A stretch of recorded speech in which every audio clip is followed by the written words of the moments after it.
December মাস মানেই এক কথায় ঘোরার সিজন, তাই জন্য আমরা ঘুরতে ঘুরতে চলে গেছিলাম কলকাতা ফেমাস সাউথ সিটি মলে। বাইরেটা তো যথেষ্ট সুন্দর বানিয়েছে, তার সাথে সাথে আমরা ভেতরে দেখতে কাশ্মীরের মতো তুষারপাতে ভর্তি করিয়ে দিয়েছে। শুধু শুধু কাশ্মীর সুইজারল্যান্ড গিয়ে কি হবে, ওসব বাদ দাও, চলে এসো সাউথ সিটি মলে, যেখানে তুমি স্নোম্যানের সাথে বরফ নিয়ে খেলতেও পারবে। খেলার কথা বলতে মনে পড়ে গেল, এখানে তো দেখলাম একটা বড় লোকের বাচ্চা নিজের ঘর বানিয়ে নিজে মলকে এখানেই হামাগুড়ি দিচ্ছে, এখানেই খেলাধুলা করছে। মলের ভেতরে গিয়ে দেখলাম জ্যান্ত জ্যান্ত বাঁদরকে গলায় দড়ি দিয়ে টাঙিয়ে রেখেছে। আমার তো দেখে সহ্য হলো না, ব্যাস দিলাম পায়ে মেরে একটা ঠ্যাং ভেঙে দিয়েছে। তারপরে গিয়ে আমার ছোটবেলার স্মৃতির কথা মনে পড়ে গেল।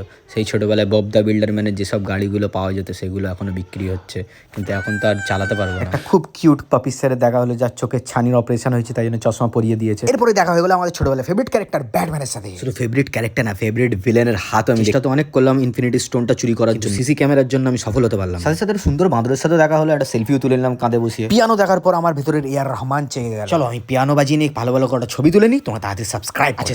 টাটা।